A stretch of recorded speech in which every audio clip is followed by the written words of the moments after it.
الحمد لله وكفى وسلام على عباده الذين اصطفى عما بعد. جدا بدن سے ہرگز نئے پیراہن ہوں گے، جدا بدن سے نہ ہرگز یہ پیراہن ہوں گے، وطن کے ہوتے ہوئے اب نہ بے وطن ہوں گے. مطالبہ ہجرت کا مت کرنا ہم سے، مطالبہ ہجرت کا مت کرنا ہم سے، یہیں جئیں گے مریں گے یہیں دفن ہوں گے. صدر ذی وقار مہمان اعظم اور گلشن محمدیہ کے نو شگفتہ پھولوں، آج آپ حضرات کے سامنے اس عظیم الشان جشن آزادی کے موقع پر میرے تقریر کا عنوان جنگ آزاد ہند اور علماء دیوبند کا کردار ہے. اللہ تعالیٰ سے دعا کریں گے اللہ تعالیٰ مجھے حق بات کہنے کی توفیق عطا فرمائے، آمین. حضرات، جب بھی ہم تاریخ کی کتابوں کا مطالعہ کرتے ہیں، تاریخ کی کتابوں کی ورق گردانی کرتے ہیں، تو یہ بات ہمیں روز روشن کی طرح عیاں ملتی ہے کہ حضرت سیدنا آدم علیہ السلام سے لے کر آخری نبی آقا نامدار، مدینے کے تاجدار، شہنشاہ دو عالم، تاجدار عرب، امام الانبیاء، محبوب کبریا، خاتم الرسل، ہادی السبل، شفیع المذنبین، رحمت للعالمین، حضرت محمد مصطفیٰ عربی صلی اللہ علیہ وسلم تک جتنے بھی دور گزرے ہیں، ہر دور میں حق و باطل کی ٹکراؤ اور تصادم رہا ہے. ہر دور میں حق نے باطل کی للکار اور چیلنج کر قبول کیا ہے، اور ہر چار دنگے عالم میں باطل کے چھکے چھڑائے ہیں. حضرت گرامی، اسی طرح جب باطل انگریزوں کا سایہ ہندوستان پر پڑا تو انگریزوں نے ایسٹ انڈیا کمپنی کی بنیاد رکھی، جس سے مقصد محض ہندوستان پر قبضہ کرنا تھا اور ہندوستان سے مذہب اسلام کو مٹھانے کی مذموم سازشیں تھی. بلا آخر جب ہندوستان پر انگریزوں نے اپنا قبضہ جما لیا تو مسلمان پر طرح طرح کے ظلم و ستم کے پہاڑ توڑنے لگے، مسلمان کی مذہبی کتابوں پر پابندیاں لگانے لگے. اسی وقت انگریزوں کے مقابلے کے لیے علماء دیوبند انگریزوں کے راستے میں اہنی دیوار بن کر حائل ہوئے. اس نازک دور میں جس نے سب سے پہلے علم بغاوت بلند کیا تھا، وہ ذات شاہ عبدالعزیز ابن ولی اللہ محدث دہلوی کی تھی. شاہ عبدالعزیز کا فتویٰ کیا تھا؟ گویا کہ ایک برق بے اما جو انگریزوں کی نخل تمنا پر گرا اور دشمنوں کی نیندیں حرام ہو گئی. جگہ جگہ آزادی کے شعلے بھڑکنے لگے، جگہ جگہ آزادی کے پرچم لہرانے لگے، سینوں میں ولولے مچلنے لگے، حوصلوں نے انگڑائیاں لینی شروع کر دی. دشمن کو بھگانے کی ایک سازش اور ایک کوشش دارالدیوبند کا قیام عمل جس سے بے شمار آزادی کے پروانے تیار ہوتے ہیں. انہی پروانوں میں سے ایک وہ ذات تھی جسے آج ہم حضرت مولانا قاسم نانوتوی کے نام سے یاد کرتے ہیں. اس مرد مجاہد نے 1866 عیسوی میں دارالدیوبند کی بنیاد رکھی. اس سوچ اور اس فکر کو لے کر کے اس کے اندر ایسے افراد پیدا ہو جو اسلام اور مسلمان کا درد اپنے دل میں لیے ہوئے ہوں. حضرات، چنانچہ یہ وہی دارالدیوبند ہے جس نے محرک آزادی شیخ الاسلام حضرت مولانا سید حسین احمد مدنی رحمۃ اللہ علیہ جیسی شخصیت کو جنم دیا.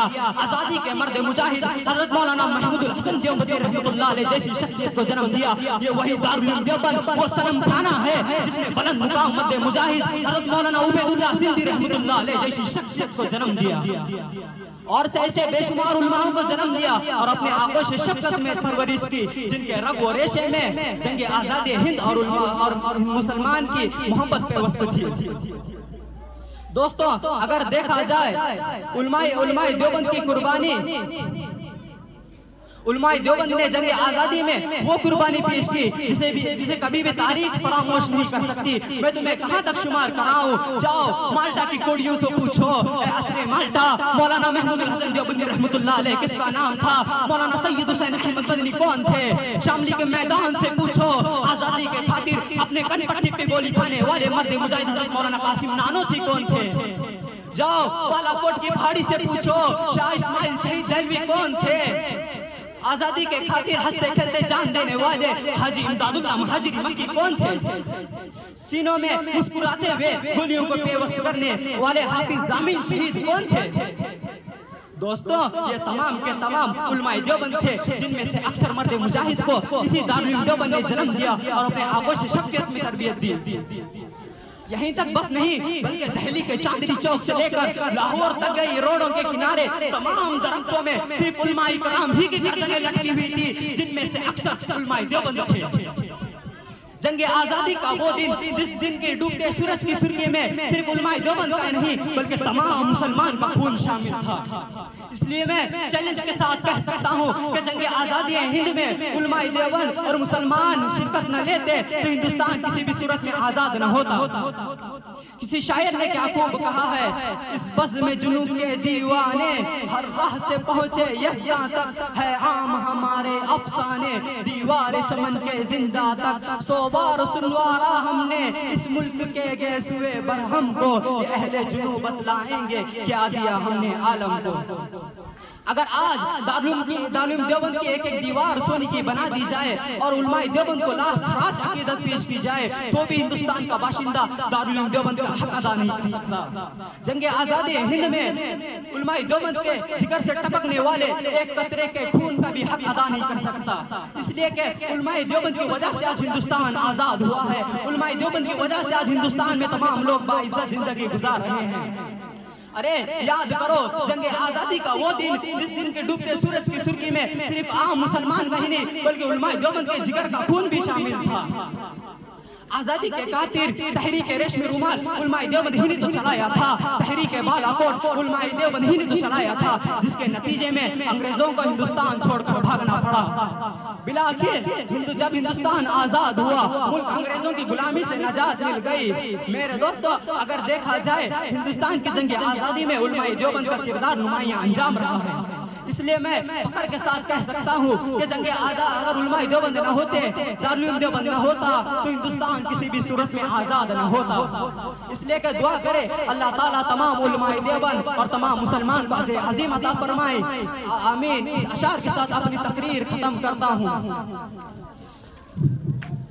نہ تیرے بدن نہ تیرے آستین سے آئے گی، نہ تیرے بدن نہ تیرے آستین سے آئے گی، ہم شہید ہوئے ہیں یہ ہم سے آئے گی۔